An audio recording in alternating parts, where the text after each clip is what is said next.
पिता परमात्मा पूर्ण ब्रह्म सारी सृष्टि के रचनहार कबीर परमेश्वर जी की असीम रजा से आप सभी पुण्यात्माओं को ये सत्संग सुनने को प्राप्त हुआ। सत्संग उसे कहते हैं जिसमें शास्त्र आधार हो, शास्त्र प्रमाणित ज्ञान हो, उसको सत्संग कहते हैं। सच्चा ज्ञान, सच्चा संग, यानी कोई आधार सत्य हो। तो सत्संग के अंदर प्राणी को पता चलता है कि मानव शरीर किस उद्देश्य से के लिए प्राप्त हुआ था और हम इसका प्रयोग कितना कर रहे थे उस उद्देश्य को लेकर। मनुष्य जीवन प्राणी को केवल आत्म कल्याण कराने के लिए ही प्राप्त होता है। उसके साथ साथ जो निर्वाह है वो भी यहाँ कर्तव्य कर्म है, ये भी करना ही पड़ता है। और इसके साथ साथ जो मूल कार्य है वो परमात्मा की सत्य भक्ति, सत्य पुरुष की साधना और परमार्थी कार्य करना मनुष्य का कार्य है।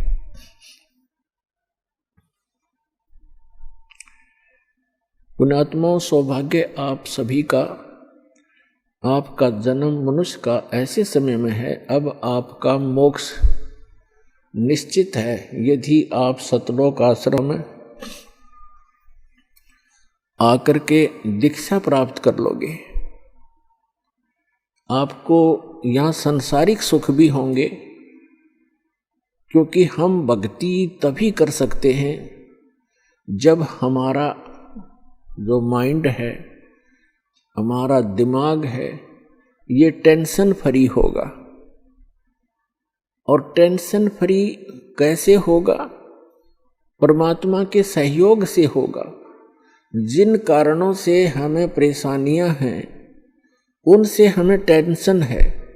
जैसे किसी के पैर में कांटा लग गया है और कांटे से पीड़ा है, जब तक वो कांटा नहीं निकलेगा तब तक वो व्यक्ति पैर से चल नहीं सकता, 10 कदम भी नहीं चल सकता, और चलेगा तो बहुत ही अधूरे तरीके से। और जब वो कांटा निकल जाएगा, कांटा लगा क्यों? क्योंकि जूता ना पहनने से। और कांटा निकलने के बाद फिर उसको सलाह दी जाती है कि आप जी को ये पीड़ा कांटे की इसलिए हुई कि आपने जूता निकाल दिया। तो हमने बहुत जन्मों से जूते निकाल रखे हैं, हम नंगे पैरों घूम रहे थे। जूता किसे कहते हैं? पैरों की सुरक्षा का जो साधन, अर्थात हमारे जीवन रूपी सफर में हमें कष्ट जो होते हैं वो हमारे पूर्व जन्म के पाप कर्मों से होते हैं, और जो सुख होते हैं वो पूर्व जन्म के पुण्यों से होते हैं। हमने कई युगों से जूता निकाल रखा था, अर्थात परमात्मा की सत्य साधना हमें प्राप्त नहीं हुई थी। हम साधना भी करते थे, भक्ति भी करते थे, लेकिन हम भक्ति शास्त्र विधि त्याग कर मनमाना आचरण करते थे।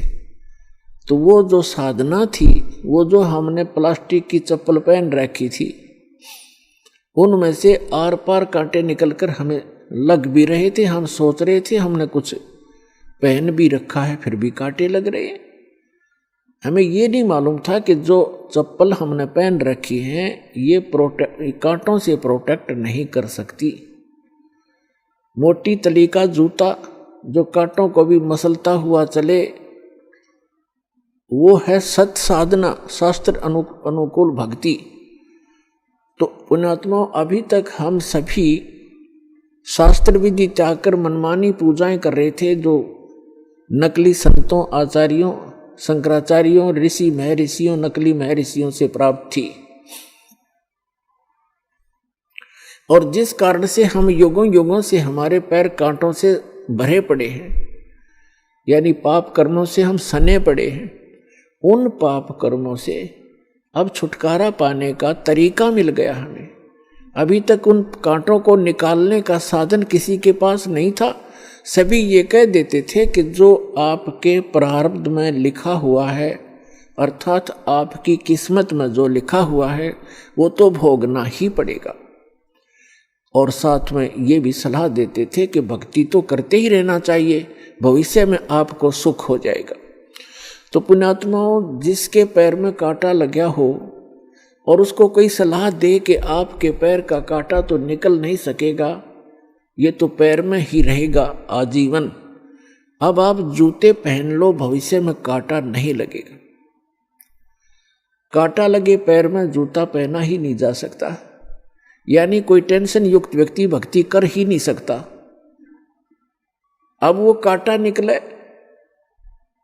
और फिर उसको सलाह दी जाए, वो तो फिर उसको भी अंडरस्टूड हो जाएगा कि हाँ ये दुख मुझे किस कारण से आया, फिर वो कभी जूता नहीं उतारेगा। तो पुण्यात्माओं, ये युगों युगों के जन्म जन्म के कांटे सतलोक आश्रम बरवाला में कबीर परमात्मा की सत भक्ति ही निकाल सकती है, जो यहाँ पर निकल रही है। और फिर आपको शास्त्र अनुकूल साधना दी जाती है। वो ऐसा मोटे तली का जूता है, इसमें से कांटे लग ही नहीं सकते। तो मर्यादा और भक्ति आप करते रहना, आपके जीवन में सारे सुख होंगे, पिछले जो जितने भी कष्ट हैं आपके निवारण होंगे। अब जैसे किसी को किसी भी कारण से टेंशन बनी हुई है, अब उसको कोई कहे कि तू भक्ति कर ले और जो दुख है वो तो तेरा बना ही रहेगा, वो कभी नहीं कर सकता। वैसे तो जितने भी संत महात्मा हैं, ये नकली डुप्लीकेट, ये पहले कोई दुखी प्राणी इनके पास जाता है, प्रत्येक को जंतर मंतर पैसे अनुष्ठान करूंगा, इतने पैसे दे दे, ऐसे करूंगा, ऐसे कर दे, वो सारा कुछ करते भी हैं। लास्ट में कह देते हैं भाई देखो हमने तो जो करना था कर दिया, अब ये तेरे भाग्य में है, तेरी किस्मत में है, तेरे प्रारब्ध में क्या, तेरे प्रारब्ध में है, ये तो भोगना ही पड़ेगा बच्चा। लेकिन आत्मा फिर भी संतुष्ट नहीं होती, उसको त्याग कर वो किसी और दूसरे अधिक सुप्रसिद्ध संत के पास या कोई जंतर मंत्र करने वाले के पास अवश्य जाएगा। और ये भटकता ही रहेगा दुखी प्राणी, या तो मर जाएगा और या फिर नास्तिक हो जाएगा, यदि उसको सत साधना और पूर्ण परमात्मा की सत भक्ति सतगुरु के माध्यम से नहीं मिलती है। जब आपको सतगुरु के माध्यम से सत भक्ति प्राप्त हो जाती है, फिर आपके वो दुख जो आए थे वो टलेंगे, वो तो समाप्त हो जाएंगे। और फिर आपको महसूस होगा कि आज यदि शरण में नहीं होता, इस सत साधना नहीं कर रहा होता, कबीर परमेश्वर की शरण नहीं होती, आज मुझे इतनी हानि होनी थी, सोच भी नहीं सकते, या तो मृत्यु हो जाती। ऐसी दुर्घटना टालेगा ये कबीर भगवान आपकी, आप देखते ही रह जाओगे। भगवान का जो रोल हुआ करता है ये परमात्मा आपको स्पष्ट करके दिखाएगा। तो पुण्यात्माओं, आपका घना सौभाग्य है कि आप जी को सतलोक आश्रम बरवाला में आने का सौभाग्य प्राप्त हुआ। एक दिन पूरा विश्व आएगा, पूरे विश्व को ये भक्ति करनी पड़ेगी। अभी तो हम अपने एक मानव सोच के आधार से यहाँ के विकास को ही महत्व देते हैं। कोठी बना लेना, बढ़िया लंबी कार खरीद लेना और बैंक बैलेंस बना लेना, कोई फैक्ट्री लगा लेना, कोई मंत्री, मुख्यमंत्री, प्रधानमंत्री या राष्ट्रपति बनकर हम ये सोच लेते हैं हमने मानुष जीवन का जो लक्ष्य पूरा कर लिया। मानुष जीवन का तो काम भी स्टार्ट नहीं किया आपने। अब ये मुखिया, प्रधानमंत्री, मुख्यमंत्री, ये तो हर एक ग्रुप में होते हैं। हम पढ़ा करते थे कि ये मधुमक्खियों में भी एक रानी मक्खी होती है, वो राजा रानी फिर वहाँ भी वही कंट्रोल में लगे रहते हैं और फिर गधे बन जाते हैं। यानी कहने का भाव ये है कि यदि हम मनुष्य जीवन पाकर सतभक्ति नहीं करेंगे तो जो जिसको आप अपने जीवन की उपलब्धि मानते हो, जैसे कोई इंजीनियर बन गया, कोई डॉक्टर बन गया, कोई मंत्री बन गया, एमएलए चेयरमैन बन गया, मुख्यमंत्री बन गया, कोई आईएएस आईपीएस बन गया या कोई जज बन गया। ये सोचा हमने पूरा कर दिया मनुष्य जीवन। मनुष्य जीवन तो स्टार्ट भी नहीं हुआ आपका, जो मनुष्य जीवन से कार्य आपने करना था। तो ये बात सब क्या समझ में आवेगी, क्योंकि अभी तक ऐसा ज्ञान हमें मिला ही नहीं था जो आत्मा को झंझोड़ कर धर दे। ये झंझोड़ कर धर देगा, विवश कर देगा आपको सोचने के लिए कि क्या कर रहे हो और करना क्या चाहिए था। परमात्मा बताते हैं कि अगम निगम को खोज ले बुद्धि विवेक विचार, उदय अस्त का राज मिले बिना तो बिन नाम बिगार। यदि भक्ति नहीं ठीक है, भक्ति करें, सत भक्ति करें, अपना जो कर्तव्य मिला है, सेवा जनता की मिली है, चाहे मंत्री बने, प्रधानमंत्री बने, मुख्यमंत्री भी बनते हैं, तो एक सेवक बनकर करना चाहिए। और हम बनते हैं, हम करते हैं इसको कति दूसरे तरीके से, जो हमारा हानि करता है। जनता के टैक्स से सारी सुविधा प्राप्त करते हैं ये आईएएस आईपीएस जो जितने भी कर्मचारी अधिकारी हैं या मंत्री प्रधानमंत्री हैं, जनता के टैक्स लगा लगा कर उससे ये सारी सेना खड़ी करते हैं, उससे अपनी सारी सुविधाएं ठाठ करते हैं, और फिर आगे चलकर भक्ति ना करके गधे की योनि प्राप्त करते हैं ये लोग। परमात्मा का विधान है, उन्होंने बताया अपना विधान के कबीर हरि की भक्ति बनियो राजा रसब हो, और मट्टी लदे कुमार के घास न डाले कोई। और फिर परमात्मा बताते हैं कि कबीर हरि के नाम बिना ये नारकूतिया हो, गली गली भौंकत पर टोक न डाले कोई। नक पर फिर कहते हैं कि बीबी पड़दे रहे थी और डोडी लगे थी बार, अब गात उगाड़े फिरती हैं ये बनकुतिया बाजार। ये पर्दे की सुंदरी सुनो संदेशा मोर, अब गात उगाड़े फिरती हैं ये करें सराय शोर। नकबे सर नकबे बनी ये पैरें थी हार हमेल, और सुंदरी से कुतिया बनी सुन साहेब के खेल। पुणात्माओं कलेजा फट जा, जब थोड़ी सी भी हमें इधर चेतना बन जाए कि क्या कहा है महापुरुषों ने आकर के, हमें कितना सतर्क किया है। ठीक है, कोई बीबी रानी है या कोई मजदूर है, वो अपने संस्कार से है, लेकिन भक्ति तो सबके लिए है, और सब एक जैसा भक्ति धन प्राप्त कर सकते हैं, चाहे गरीब है और चाहे अमीर है, प्रजा है या राजा है, ये सबके लिए सामान्य है। आम ऐसी भक्ति है कि सभी कर सकते हैं, लूले लंगड़े तो किसी प्रकार के स्वस्थ जैसे भी, और ये ऐसी साधना है, चलते फिरते उठते बैठते आप कैसे भी कर सकते हो।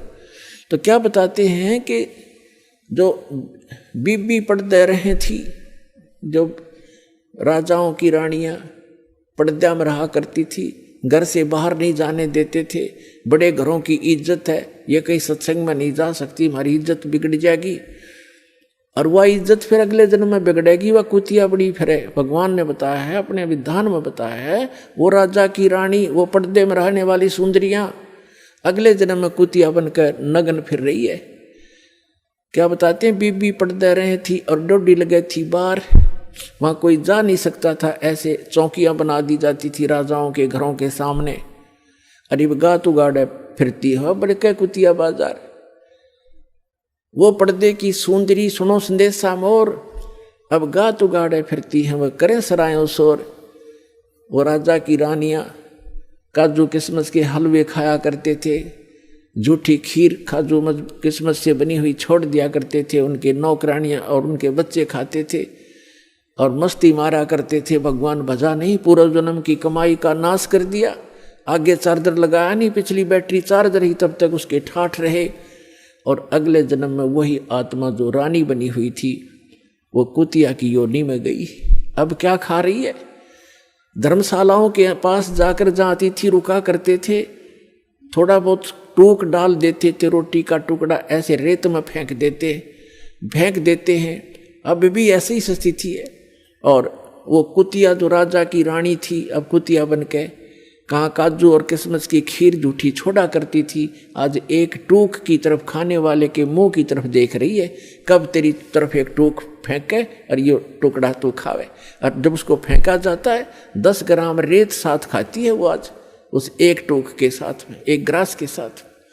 तो परमात्मा आगाह करते हैं कि बच्चों ठीक है, अपने संस्कार से आप जो भी जिस पोस्ट पे हैं और जिस भी पद या आप जिस स्थिति में हैं, लेकिन भक्ति तो करो। पिछला बैटरी चार्ज आपकी इन्वर्टर की या चल रही है, और जिस दिन ये डिस्चार्ज होगी सारी असुविधा हो जाएंगी, एकदम कड़च हो जाएगा सारा का।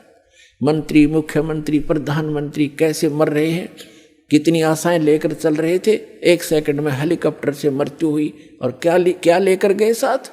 ऐसे ही कोई भी व्यक्ति है, सभी की यही स्थिति है।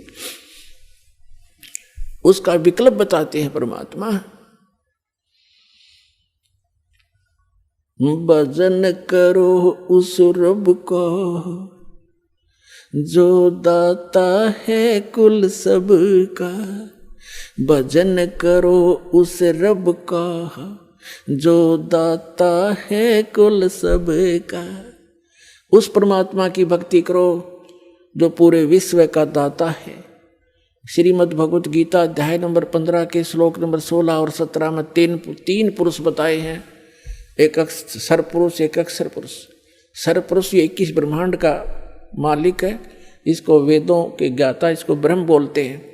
इसको संतों ने इसको क्षर ब्रह्म कहा है और गीता में इसको सरपुरुष कहा है। और दूसरा जो 21 सातसंग ब्रह्मांड का स्वामी है वो अक्षर पुरुष है, उसको अक्षर ब्रह्म कहते हैं, उसको पर ब्रह्म भी कहते हैं। पर ब्रह्म माने नेक्स्ट ब्रह्म। और जो सब का जो मालिक है, जो दाता है कुल सब का, वो परम अक्षर ब्रह्म है, वो सत्य पुरुष है, उत्तम पुरुष है। तू अन्य परमात्मा इति उदाहरत है, ये लोग चरमावै से विवृति अवैश्वर है। वो उत्तम पुरुष यानी दोनों से श्रेष्ठ, तो इनसे अन्य है वो परमात्मा जो वास्तव में भगवान कहा जाता है। और वही तीनों लोकों में प्रवेश करके सबका धारण पोषण करता है। उस परमात्मा की भक्ति करो। भजन करो उस रब का जो दाता है कुल सब का। भजन करो उस रब का जो दाता है कुल सब का।